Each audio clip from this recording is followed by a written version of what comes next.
రాజును చెప్పేది మీ నాన్నగారు స్మగ్లర్స్ బుట్టాకు సంబంధించిన వారా?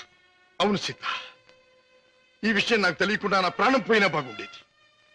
నాది గొప్ప పుట్టుకని, నా తండ్రి ఒక గొప్ప వ్యక్తి అని గౌరవంగా తలెత్తుకు తిరిగిన నేను ఈ నిజం లోకానికి తెలిస్తే తల వంపులు కావాలి లేదా తల వంచుకు చావాలి.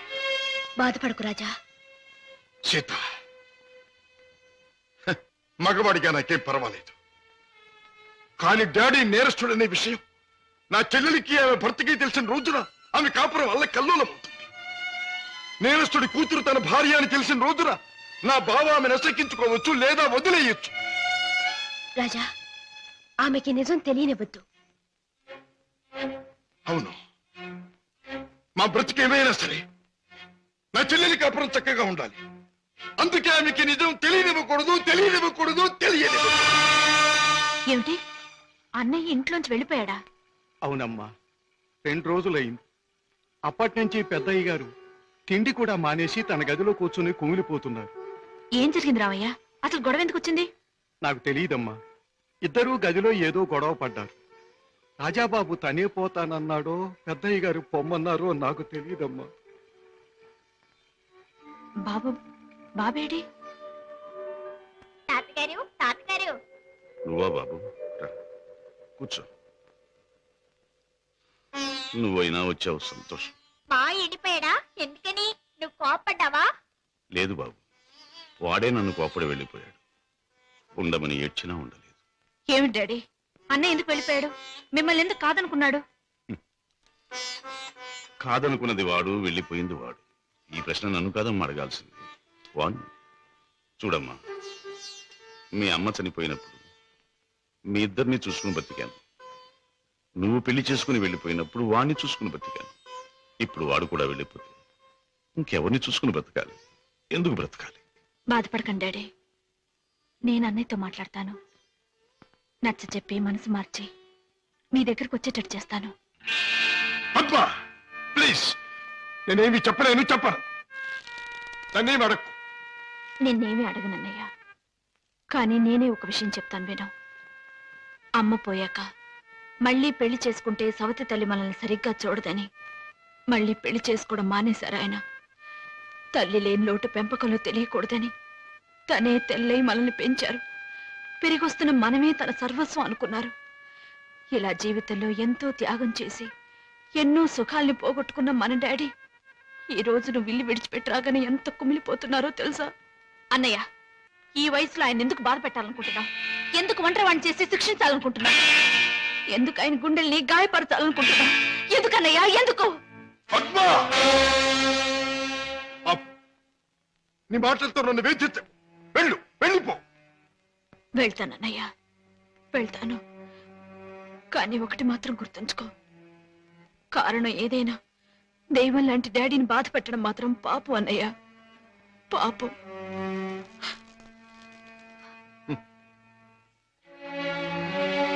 చెల్లెమ్మ,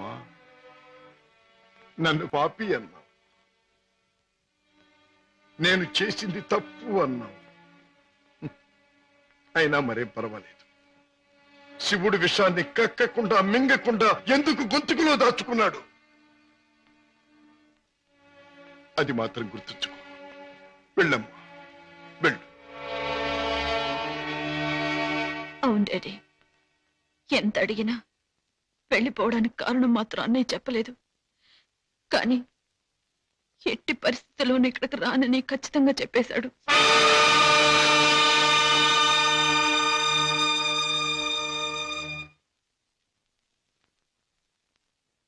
రాజా, అర్థం లేని నా బ్రతుకి అందమిచ్చావు. నిన్ను కలిసాకే నా జీవితం ఎంతో మధురంగా మధురంగా.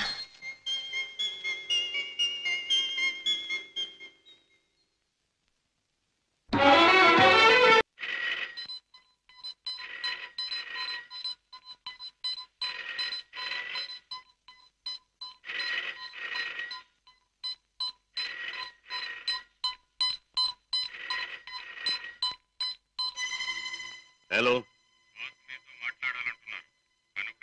Reason to me first.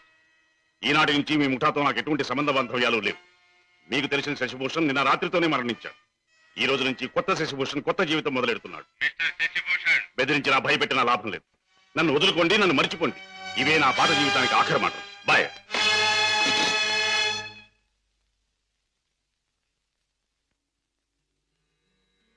Ramayya, అయ్యగారు, ఆ వెలుగు చూసావా రామయ్య? అది రోజు ఉదయించే సూర్యుడు వెలుగు కాదయ్య. నా చీకటి బ్రతుకులో మొదటిసారిగా ఉదయించిన సూర్యుడు. ఆ వెలుగులో కొత్త అందాలతో నా కొత్త జీవితం ప్రారంభమవుతుంది. రామయ్య, నాకు సహాయం చేయాలి. ఏమిటి అయ్యగారు? నాకు ఈ రోజు నీ బట్టల జత ఒకటి కావాలి. అయ్యగారు, ఆశ్చర్యపోకు, నిజంగానే. ఆస్తి అంతస్తు ఏదీ ప్రదర్శించని అతి మామూలు దుస్తులు కావాలి. నా సంపాదనతో కొన్నది ఏదీ నా దగ్గర ఉండకూడదని నా కొడుకు చెప్పాడు. అందుకే నీ దుస్తులు నాకు అవి ధరించి అతి సామాన్యమైన మనిషిగా నా కొడుకు దగ్గర పెడతాను. అలాగే అయ్యగారు.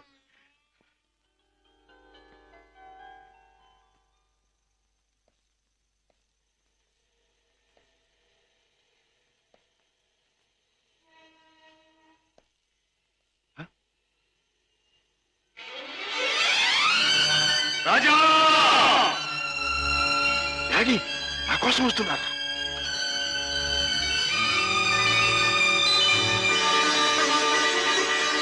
డాడీ! రాజా!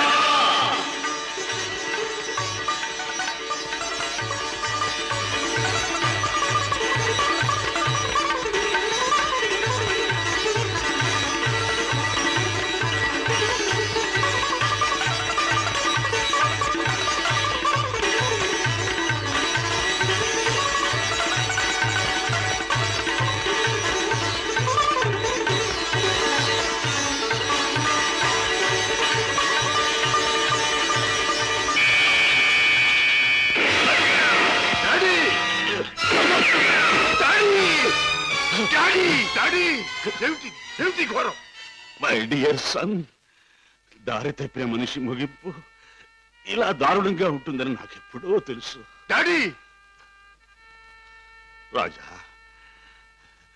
జీవితంలో అన్నీ పోగొట్టుకున్నవాణ్ణి. నాకు మిగిలిందల్లా నువ్వు ఒక్కడివి.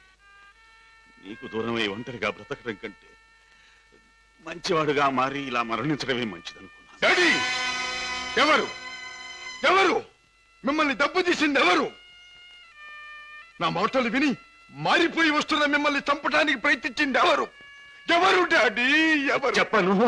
చెప్పలేను. రాజా, రాజా, మొదటిసారిగా మీకోసం నేను తప్పు చేశాను.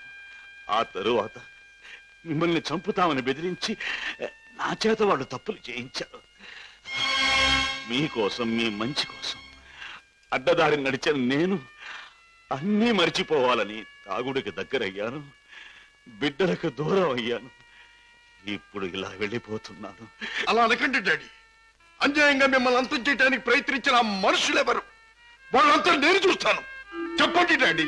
No no, I won't tell you, I won't tell you. Daddy! Raja, సుఖంగా బ్రతకవలసిన నువ్వు ఆ రాక్షసుల జోలికి పోయి ప్రమాదం తెచ్చుకోవడం నేను సహించలేను.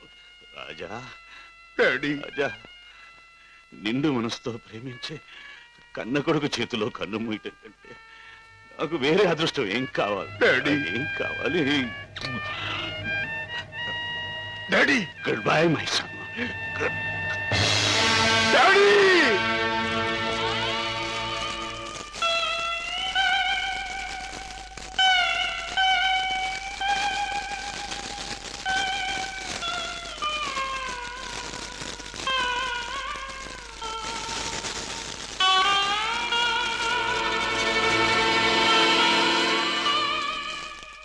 డాడీ, మీ చావుకు కారకులెవరో మీరు చెప్పకపోవచ్చు, కానీ నేను తెలుసుకుంటాను. కన్న కొడుకుగా నా తండ్రిని తప్పిన వాళ్ళ అంతం చూడటం నా కర్తవ్యం. ఆ నా కర్తవ్యం నెరవేరుస్తానని మీ చిట్టి మీద ప్రమాణం చేస్తున్నా. మిస్టర్ రాజా, మీ నాన్నగారి వీలునామాలో స్థిర చిరాస్తులన్నీ అనాథ శరణాలయాలకి, వికలాంగుల శరణాలయాలకి అందజేయాలని రాశారు. నాకు రాసిన లెటర్లో కూడా కావాలనే తాను ఇలా చేస్తున్నానని, దీనివల్ల తనకు ఆత్మశాంతి, తన బిడ్డలకు మనశ్శాంతి కలుగుతుందని కూడా రాశారు. ఎంత పెద్ద మనసు అయ్యగారిది. లక్షలు సంపాదించి సొరచేపల్లా బలిసిన ఏ ఒక్క నా కొడుక్కి రూపాయి దానం చేయటానికి మనసు ఒప్పదు. నిజంగా అయ్యగారిది సముద్రం అంత విశాలమైన మనసు. మిస్టర్ రాజా, ఈ డాక్యుమెంట్స్ అవి కాపీ ఒకటి మీ దగ్గర ఉంచండి. నేను వెళ్ళొస్తా. అన్నయ్య, ఇంత మంచి మనసున్న డాడీని భగవంతుడు ఎందుకన్నయ్య మన్నించి దూరం చేశాడు? లేదమ్మా, భగవంతుడు కాదమ్మా, పగబట్టిన కిరాతకులెవరో మన డాడీని చంపారు. వాళ్ళంతా చూస్తాం. రాజాబాబు, పొన్నునాటి సముద్రం లాగా ఆవేశంతో పొంగబాక. చూడు, పెద్దయ్య గారు ఏటన్నారన్నా, ఆ పాపిస్నాయల జోలికి పోకుండా నీ మానాన్ని నిన్ను ఉండమన్నారు కదా. ఆడి చెప్పినట్టు ఆడి జోలికి వెళ్లకుండా ఇళ్లలో గాజు పెట్టెల్లో పెంచే పెంపుడు చేపలాగా హాయిగా ఉండు. ఎవరు నన్ను ఆపలేరు. నా గుండెలో మంటే చల్లార్చలేరు. ఆ నీచుల్ని అంతం చేయకపోతే ముందు ముందు కొన్ని కుటుంబాలు సర్వనాశనం కావచ్చు. చెడు నుండి మంచికి మారే అవకాశాలు కొంతమంది పోగొట్టుకోవచ్చు. వాళ్ళెవరో తెలుసుకోవడం ఎలాగ బాబు? ఈ రాత్రికే మా ఇంటికి వెళ్తాను. మా నాన్నగారికి అది పరిశీలిస్తే ఆ హంతకుల విషయం కొంతైనా నాకు తెలియవచ్చు.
మిస్టర్ రాజా, ఇతనికి ఏం ప్రమాదం లేదు.